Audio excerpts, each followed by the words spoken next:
Hello बच्चों, how are you? This is Atul Sinha from Unacademy Plus course. This is my second video. आपका मैंने types of nutrition का एक class लिया है. This is full course of biology for CDA, CAPF, APCAT, IAS, civil services exam and NDA, X group, Y group, सभी competition के लिए, SSC के लिए कॉमन पेपर है. दैट आर GS पेपर में biology play very important role. And इसमें हमने types of nutrition पहला टॉपिक लिया है. Second topic we are going to discuss on your demand. बच्चों, जितना आपने लाइक किया है, जो आपका डिमांड है GS के पेपर का, I am bringing all of you very short. आपके डिमांड पे NDA के पेपर के पहले मैं सब कुछ लेके आऊंगा. पहले आप बेसिक्स क्लियर कीजिए, then after we will see. बहुत इंपॉर्टेंट टॉपिक है. that is second part of nutrition. Under this heading I'm going to discuss metabolism. Metabolic reaction. Metabolism क्या होता है बेटा? तो all living organism is made up of cell. मैं फिर वहीं से शुरू करूंगा कि cell is the basic structural and functional unit of life. Each and every living organism made up of cell. बिना सेल का कोई लाइफ नहीं है. और सेल हमारे बॉडी में लगभग 10 to the power 14 trillion cells हैं. There are 10 to the power 14 trillion cells are there in our body. Each and every cell require energy. तो एनर्जी क्या है, फूड क्या है? तो food is a form of energy. हम लोग हेटरोट्रॉप है, जैसा कि हमने टाइप ऑफ न्यूट्रिशन में डिस्कस किया है. तो हेटरोट्रॉप है तो हम बाहर से फूड लेंगे, उसको डाइजेस्ट करेंगे, मेकिंग करेंगे, ब्रेकिंग करेंगे. फर्स्टली हम डाइजेस्ट करेंगे तो ब्रेक करेंगे, उसके बाद हमारे सेल का पार्ट बनेगा तो मेकिंग होगा. तो इन सभी रिएक्शन को मिला के हम लोग क्या बोलते हैं? मेटाबॉलिज्म. मेटाबॉलिज्म दैट इज, बेटा पहला चीज देखिए, फर्स्ट ऑफ ऑल क्या है कि metabolism the whole range of biochemical processes that occur within a living organism is called metabolism. सभी जैविक प्रक्रियाओं, जितने भी हमारे बॉडी में रिएक्शन होते हैं, उन सबको मिला के क्या बोलते हैं? मेटाबॉलिज्म, है ना. मेटाबॉलिज्म को हिंदी में क्या कहते हैं? उपापचयी प्रक्रिया. उपापचयी प्रक्रिया, उपचयी प्रक्रिया तथा अपचयी प्रक्रिया को संयुक्त रूप से उपापचयी प्रक्रिया कहते हैं. Very important for all biology understanding. अगर बायो में आपको अंडरस्टैंडिंग करना है, at what level you are preparing for competition, direct question भी यहां से आएगा. I have 20 year experience in teaching at various institution in Delhi, top most institution of Delhi. ठीक है, तो आपको मैं जितने कंपटीशन है हॉल UPSC एग्जाम का, थोरो मेरे पास नॉलेज है कि what kind of question are you going to be asked, किस तरह के क्वेश्चन आते हैं, किस तरह के क्वेश्चन आएंगे, all included in my lecture. और ये सीरीज में लेक्चर चलेगा, इसमें होल बायोलॉजी का कोर्स कंप्लीट होगा. ओके, तो whole range of biochemical process that occur within a living organism is called metabolism. हमारे शरीर में होने वाले या किसी भी जीव के शरीर में होने वाले सभी जैविक प्रक्रियाओं के योग को क्या कहते हैं? Metabolism. Okay, it includes two things. One is called anabolic reaction, second one is called catabolic reaction. है ना. मेटाबॉलिज्म में दो रिएक्शन है, anabolic reaction and catabolic reaction. उपचयी प्रक्रिया तथा उपचयी प्रक्रिया. उपचयी प्रक्रिया और अपचयी प्रक्रिया को मिला के क्या बोलते हैं? उपापचयी प्रक्रिया. ओके, तो एनाबॉलिक रिएक्शन बेटा क्या होता है कि it is constructive process. It is a constructive process in which complex molecules are formed from simpler one. यह एक निर्माण की प्रक्रिया है जिसमें सरल अणुओं से जटिल अणुओं का निर्माण होता है. It is a constructive process in which complex molecules are formed from simpler one. Example हो गया फोटोसिंथेसिस, प्रकाश संश्लेषण की प्रक्रिया.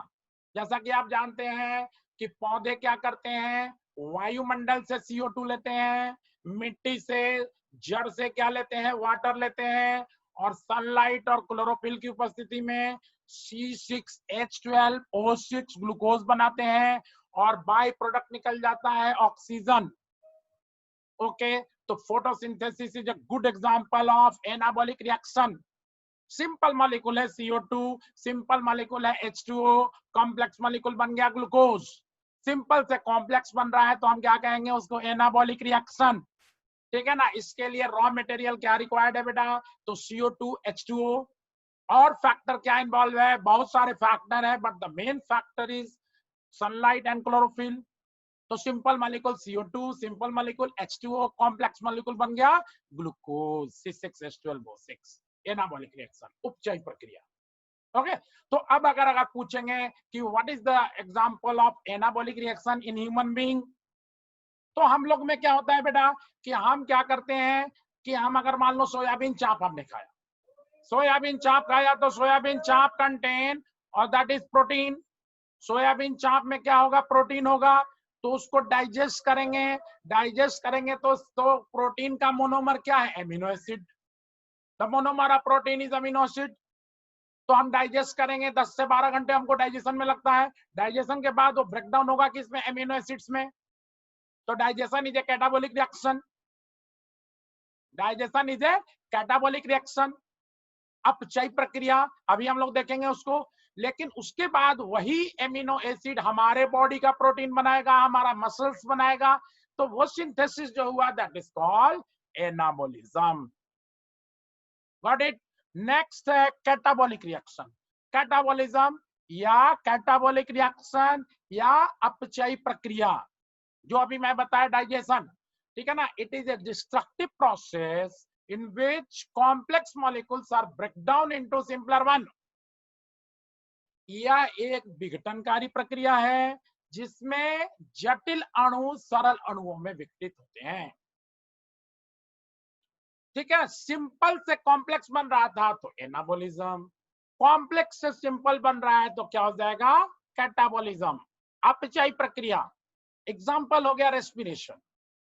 रेस्पिरेशन बच्चों बहुत ही एक कॉम्प्लेक्स चीज है। रेस्पिरेशन को अभी तक जितने हमने पढ़ाए हैं क्लास में, हमारा यही अनुभव करता है कि बच्चे रेस्पिरेशन को ठीक से समझ नहीं पाते।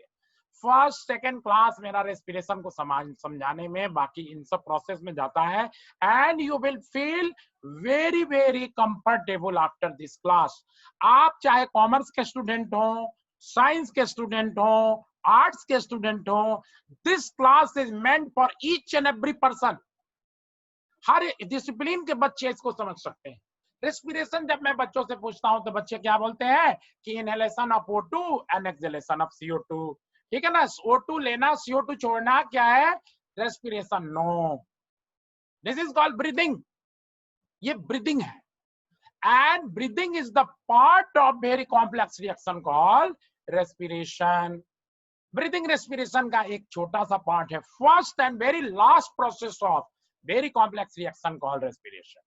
तो रेस्पिरेशन को डिफाइन करो पहले, क्या है रेस्पिरेशन बेटा। It is a very complex process in which that is carbo oxidation of food takes place. Oxidation of food takes place to obtain energy in the form of ATP। श्वसन एक जटिल प्रक्रिया है जिसमें पचे हुए भोज्य पदार्थ का ऑक्सीकरण होता है। पचे हुए भोज्य पदार्थ का ऑक्सीकरण होता है मतलब फूड जलता है, और जिससे हमें ATP के रूप में ऊर्जा की प्राप्ति होती है। रेस्पिरेशन में हमने बताया कि O2 लेना, CO2 छोड़ना, it is the very first and last process of very complex reaction called respiration. In between क्या होगा, ऑक्सीजन जुड़ेगा। ऑक्सीजन जुड़ेगा बेटा तो जाके वो मिलेगा, दैट इज ऑक्सीजन जो हमारा होगा वो जाके बर्न हो, दैट इज मिलेगा किसके साथ, तो फूड के साथ। फूड को जलाएगा, फूड को जलाएगा तो then after that is food की बर्निंग होगी। फूड की बर्निंग होगी तो उससे CO2 निकलेगा। CO2 क्या है बेटा, तो एक बाई प्रोडक्ट है। तो O2 का ग्लूकोज के साथ जुड़ना और दैट इज CO2 का बाहर जाना, this is the first and last process. In between क्या होता है कि फूड जो होता है, it is very complex process in which oxidation of the food takes place to obtain energy in the form of ATP, है ना। भोजन का जलना, ऑक्सीजन के प्रेजेंस में जलना, तो जलने के लिए क्या चाहिए, O2 चाहिए। तो that's why we inhale all air, सब एयर इनहेल करते हैं। हमारा लंग्स जो होता है वो ग्रेट कंपार्टमेंटलाइजेशन होते हैं, छोटे छोटे छोटे छोटे चैम्बर होते हैं उसमें, जिसको एल्वियोली कहते हैं। और उस alveoli is the full of blood supply, है ना। अगर हम लंग्स के खोल दें तो 80 मीटर लंबा 80 मीटर चौड़ा एरिया कवर करेगा, ग्रेट कंपार्टमेंटलाइजेशन है उसमें। तो उसमें जाके सारा का सारा एयर जाता है, एयर में से ऑक्सीजन के साथ ब्लड मिक्स होगा, ब्लड में हेमोग्लोबिन होता है, haemoglobin has great affinity for oxygen, बहुत ज्यादा अफिनिटी ऑक्सीजन से बाइंड होगा। तो उसके बाद ब्लड लेके बॉडी के हर सेल में जाएगा, हर सेल में हमारे ऊर्जा पहुंचा है डाइजेशन के बाद, which we will discuss a little later। उसके बाद वहां पे भोजन को जलाएगा। तो हमने इक्वेशन यहाँ लिखा है C6H12O6, जो ग्लूकोज और एंड प्रेजेंस ऑफ ऑक्सीजन, ये जलेगा, जलने से CO2 H2O बाई प्रोडक्ट निकलेगा और एनर्जी निकलेगी। That energy can cause wear and tear of the cell of the body. Free energy हमारे बॉडी में नहीं रह सकता, तो इसलिए वो हाई एनर्जी फॉस्फेट बॉन्ड बना लेता है, जिसको क्या कहते हैं, ATP, एडिनोसिन ट्राइफॉस्फेट। एक फॉस्फेट बॉन्ड बनाता है, एडिनिन में शुगर मिल गया तो एडिनोसिन और 3 फॉस्फेट मिल गया। फ्री एनर्जी हमारे सेल में नहीं रह सकता, तो वो एक हाई एनर्जी फॉस्फेट बॉन्ड बना लेता है। ATP is easily hydrolyse, ATP बहुत आसानी से पानी में टूट सकता है। Hydro means water, lysis means breaking. तो आप क्या देख रहे हैं कि जब हमने भोजन को जलाया तो CO2 H2O निकला, एनर्जी हमारे बॉडी में फिर ATP के रूप में स्टोर हो गया। एक मॉलिक्यूल ग्लूकोज को, 1 molecule of glucose when completely oxidized, it will give 36 ATP। ठीक है ना। इसका कॉम्प्लेक्स रिएक्शन है, इसमें बहुत सारे एंजाइम इन्वॉल्व है, we will discuss it little later, है ना। रेस्पिरेशन 2 स्टेप में होता है, एक होता है ग्लाइकोलाइसिस, एक होता है क्रेब्स साइकिल। ग्लाइकोलाइसिस हमारे सेल साइटोप्लाज्म में होता है, क्रेब्स साइकिल हमारे माइटोकॉन्ड्रिया में होता है। तो पहला तो हो गया कि जल गया तो एनर्जी निकला, एनर्जी तो फिर ATP में स्टोर हो गया। उसके बाद हम अपना काम कर रहे हैं, मैं बोल रहा हूँ, आप सुन रहे हैं, कोई लिख रहा है, कोई साइकिलिंग कर रहा है, कोई झाड़ू लगा रहा है, हर काम में एनर्जी की जरूरत है। तो मैं बोला कि ATP इज इजीली हाइड्रोलाइज, एक फॉस्फेट बॉन्ड टूटेगा ATP का अगर हम काम करेंगे फिजिकल, तो उसमें से हमको मिलेगा 30.5 kilo joule. 30.5 kilo joule biological energy measured in kilo joule. Biologic में हम एनर्जी को किसमें नापते हैं, किलो जूल में। तो अब ATP ट्राइफॉस्फेट था, ये जो बॉन्ड है फॉस्फेट बॉन्ड, इसको कहते हैं स्क्विगल। ठीक है ना, जैसे सिमिलर टू का साइन है ना, मैथमेटिक्स में सिमिलर टू साइन होता है, यहाँ बायो में इसके लिए कहते हैं स्क्विगल।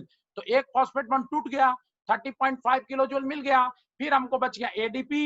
ADP में फिर अगर हम लोग को काम करना है, फिर हम ATP जलाएंगे, फिर हम एक ATP के फॉस्फेट बॉन्ड ब्रेक होगा, अब बच जाएगा AMP, एडिनोसिन मोनोफॉस्फेट, हमको फिर 30 मॉलिक्यूल 30.5 किलो जूल एनर्जी मिल जाएगा। In this way this phosphate bond making breaking is there and we get energy. तो अब आ जाइए, ATP is called energy currency of the cell.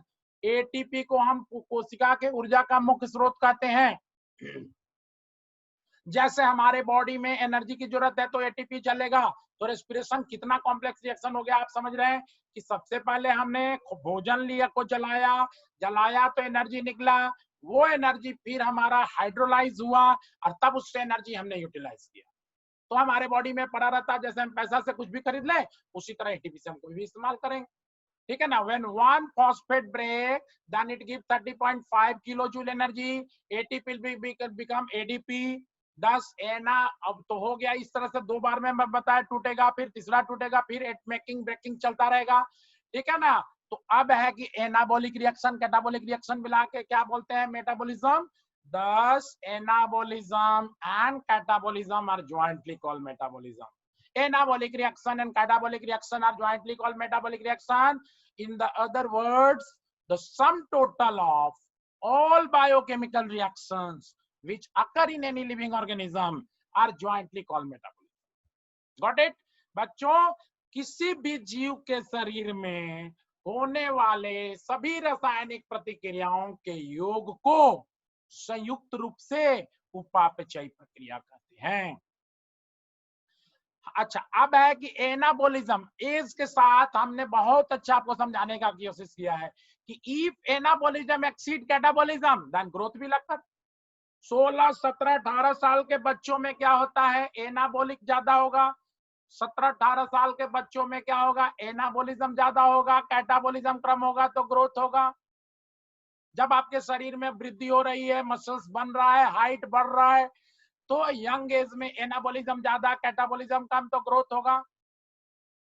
Second point है कि 25 से 35 के बीच में एनाबोलिज्म इक्वल टू कैटाबोलिज्म, एक जनरल हमने बता दिया है ना। उपचयी की प्रक्रिया बराबर अपचयी प्रक्रिया, तो नो ग्रोथ। 25 से 35 में नो ग्रोथ। और तीसरा क्या है, एनाबोलिज्म लेस देन कैटाबोलिज्म। अगर एनाबोलिज्म उपचयी प्रक्रिया कम हो, अपचयी प्रक्रिया ज्यादा हो, हमारे बॉडी का ग्रोथ कम हो रहा है, निर्माण कम हो रहा है, टूट ज्यादा रहा है, तो डिग्रोथ। 35 साल के बाद क्या हो जाएगा, डिग्रोथ।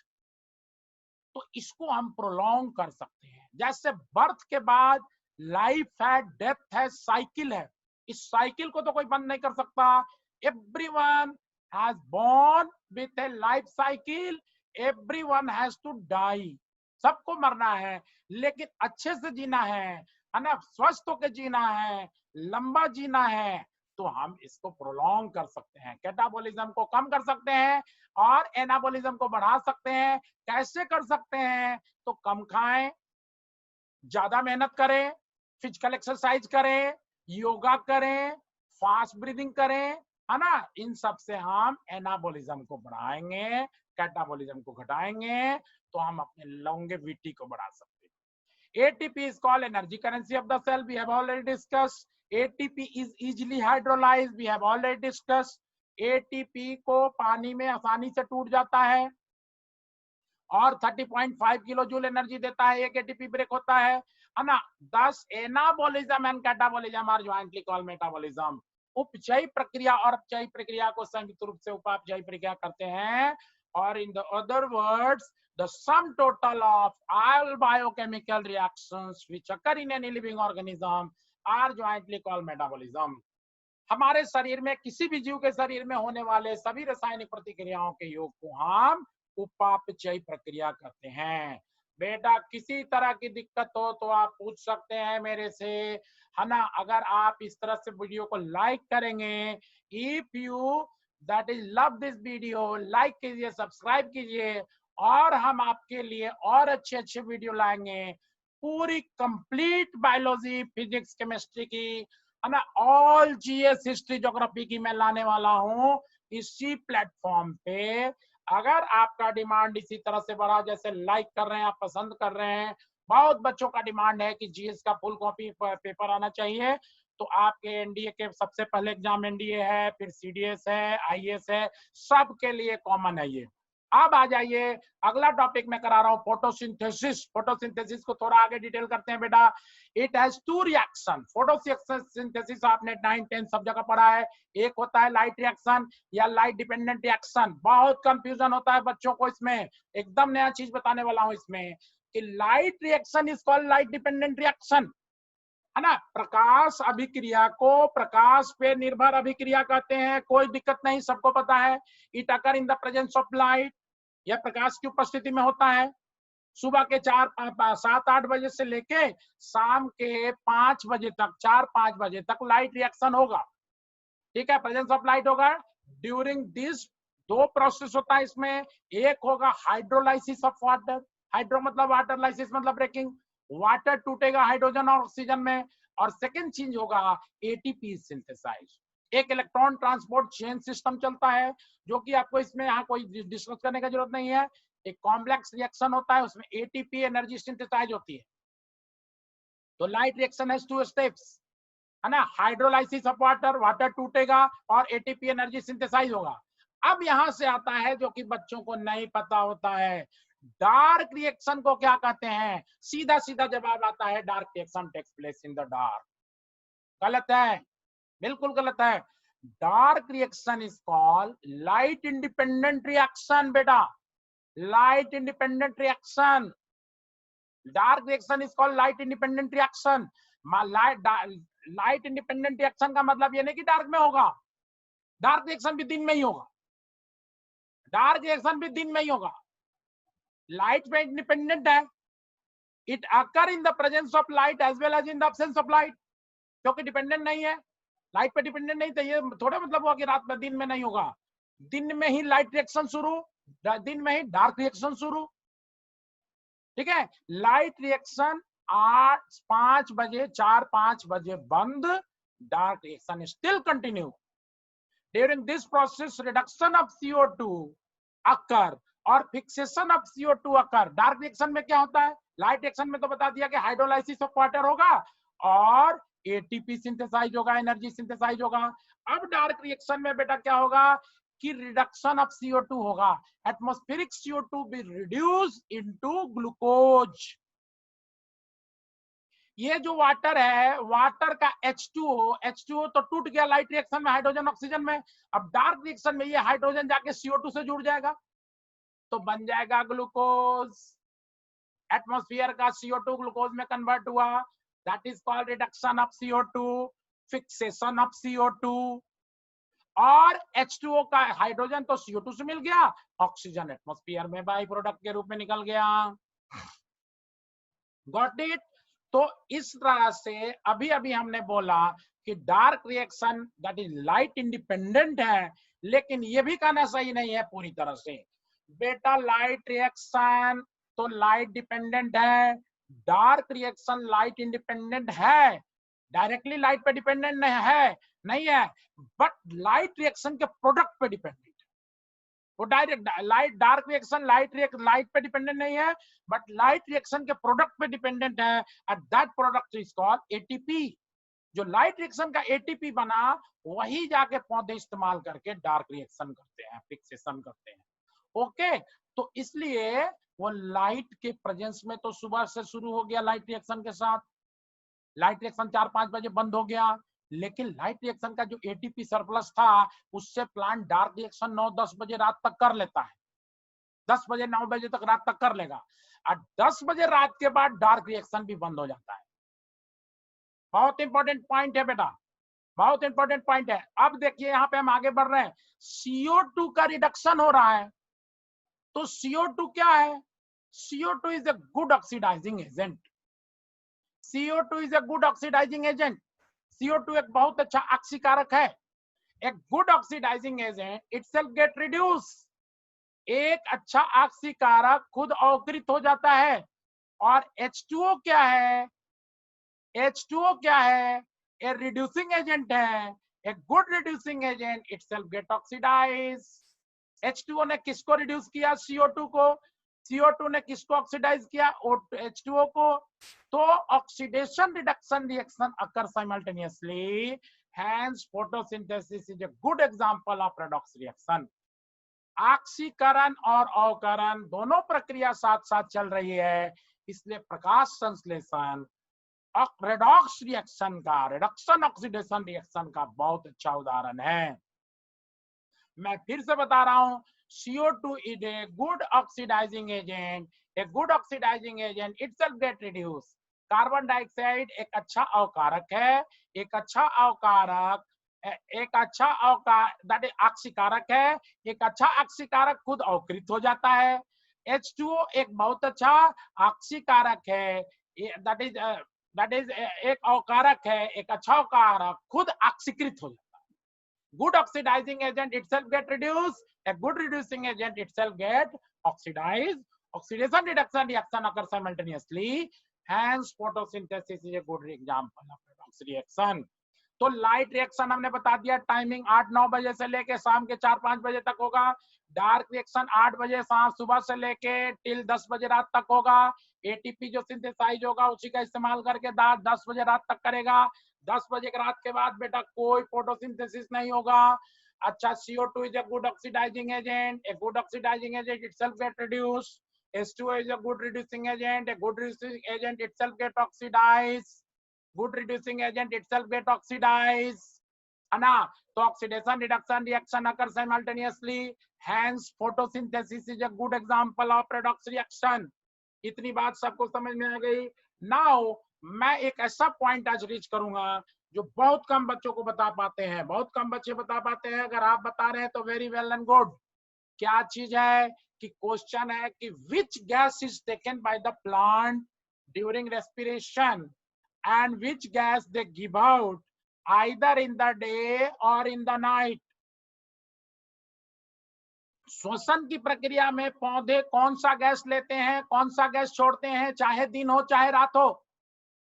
ये मेरा फर्स्ट सेकंड लेक्चर हर कोचिंग में पढ़ाने में निकलता है, बच्चे बहुत कम बता पाते हैं, है ना। ये माइंड कीजिए बहुत अच्छी तरह से कि CO2 वो फोटोसिंथेसिस में लेते हैं, रेस्पिरेशन में पौधे भी हमारे ही तरह ऑक्सीजन लेते हैं। क्वेश्चन था कि which gas is taken by the plant during respiration either in the day और इन द नाइट। ठीक है ना। श्वसन की प्रक्रिया में पौधे कौन सा गैस लेते हैं, कौन सा गैस छोड़ते हैं, तब ठीक है, दिन हो या रात हो। आंसर क्या है, they take O2 and give out CO2 just we breathe. कोई चौंकने की बात नहीं है, भोजन को जलाना है। रेस्पिरेशन मैंने बता दिया कि respiration is a oxidation of food, तो CO2 बर्न नहीं करेगा। CO2 extinguishes fire, carbon dioxide आग को बुझाता है। तो इसलिए plant also take O2 and give out CO2 during respiration as we do. पौधे भी हमारे तरह O2 लेते हैं, CO2 छोड़ते हैं श्वसन की प्रक्रिया में। But during daytime, photosynthesis is also going on, in which they take CO2 and give out O2. परंतु दिन में प्रकाश संश्लेषण की प्रक्रिया चल रही होती है, जिसमें वो CO2 लेते हैं और O2 छोड़ते हैं। And generally, the rate of photosynthesis exceeds rate of respiration. सामान्यता क्या होता है, प्रकाश संश्लेषण की दर श्वसन की दर से ज्यादा हो जाती है। Hence, plant utilizes CO2 evolved during respiration in photosynthesis and take extra CO2 from the environment, but for the purpose of photosynthesis. बच्चों, प्रकाश संश्लेषण की दर श्वसन की दर से ज्यादा होती है, इसलिए पौधे CO2 जो वो दैट इज फोटोसिंथेसिस के लिए उनको चाहिए, वो रेस्पिरेशन का तो अंदर ही अंदर इस्तेमाल कर ही लेते हैं, साथ में एक्स्ट्रा CO2 एनवायरनमेंट से लेते हैं और लोगों को लगता है कि वो ले रहे हैं, बट रेस्पिरेशन के लिए नहीं, but for the purpose of photosynthesis. But during night at around 10 PM, 10 बजे रात को जब प्रकाश संश्लेषण की प्रक्रिया पूरी तरह से बंद हो जाती है, completely stops, then they only respire, उसके बाद तो रेस्पिरेशन तो करेंगे, in which they give out CO2, respiration का बाई प्रोडक्ट उनको हमेशा CO2 निकलता है। तो that's why hence it is suggested not to sleep under the tree during night. पेड़ के नीचे रात में सोने से मना किया जाता है। 10 बजे रात के बाद वो CO2 रिलीज करेगा, फोटोसिंथेसिस बंद हो गया। ये बात बहुत रिमार्केबल है बेटा। अब आ जाइए कंपनसेशन पॉइंट, एक बहुत इंपॉर्टेंट है कंपनसेशन पॉइंट। कंपनसेशन पॉइंट क्या होता है कि when the rate of photosynthesis become equal to rate of respiration, then it is called compensation point. Compensation बिंदु क्या है, जब प्रकाश संश्लेषण की दर श्वसन की दर से ज्यादा हो जाए तो उसे हम कंपनसेशन बिंदु कहते हैं। It attain at dawn and dusk, या सूर्योदय और सूर्यास्त के समय होती है। सूर्योदय डाउन, सूर्यास्त डस्क, और no gases exchange takes place at compensation point, है ना। कंपनसेशन बिंदु पे गैसों का कोई आदान प्रदान नहीं होगा। जितना वो रेस्पिरेशन में CO2 निकला, उसका बाई प्रोडक्ट वो फोटोसिंथेसिस में इस्तेमाल हो गया। फोटोसिंथेसिस का जो उसका बाई प्रोडक्ट O2 निकला, वो रेस्पिरेशन में इस्तेमाल हो गया। और ऐसी प्रक्रिया जरूर 2 बार होगी ही, मॉर्निंग इवनिंग जरूर होगी। Okay, now my point is that photosynthesis का 2 रिएक्शन होता है, लाइट रिएक्शन, डार्क रिएक्शन। तो फोटोसिंथेसिस होता कहाँ पे है, तो क्लोरोप्लास्ट में है।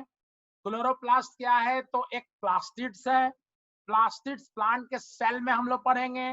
3 तरह के प्लास्टिड होते हैं, क्लोरोप्लास्ट, क्रोमोप्लास्ट, ल्यूकोप्लास्ट। क्लोरोप्लास्ट को ग्रीन प्लास्टिड्स कहते हैं बेटा।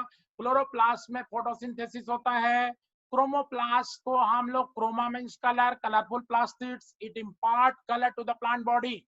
प्लांट का कोई हिस्सा कलरफुल है तो उसका क्लोरोप्लास्ट के चलते, क्रोमोप्लास्ट के चलते, क्रोमा मीन्स कलर। जैसे मान लीजिए कि टमाटर का रंग हरा है तो टमाटर में क्लोरोप्लास्ट है, और जब वो राइपन हो गया तो वो रेड हो गया तो क्लोरोप्लास्ट क्रोमोप्लास्ट में बदल गया। तो any part of the plant is colourful due to chromoplast.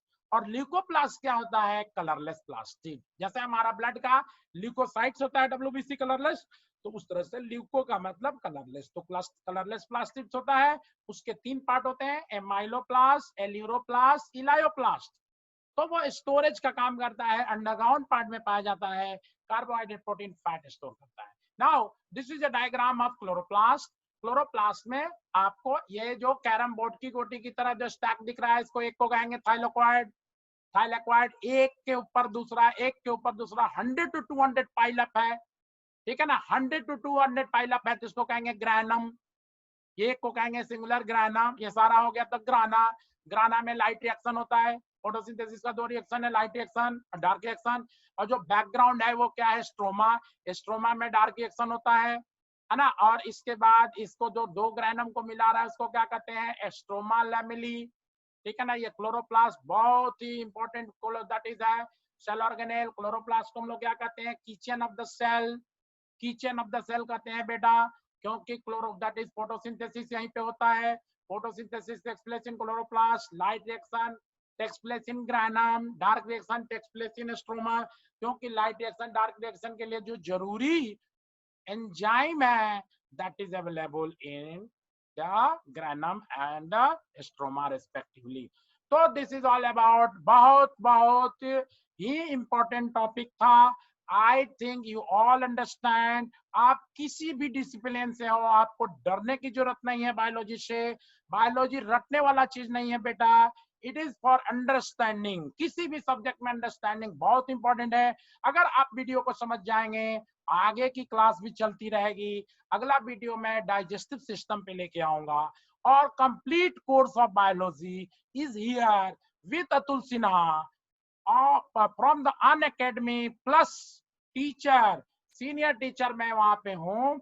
वहां पे भी कई कोर्स चल रहे हैं। आपको लिए CDS के लिए स्पेशल कोर्स है, NDA XY ग्रुप के लिए स्पेशल कोर्स है। Do join there also. और इस वीडियो को ज्यादा से ज्यादा लाइक कीजिए, ज्यादा से ज्यादा स्प्रेड कीजिए, so that we encourage to do hard work for yourself. Goodbye, welcome बेटा, लाइक कीजिए, शेयर कीजिए, थैंक यू।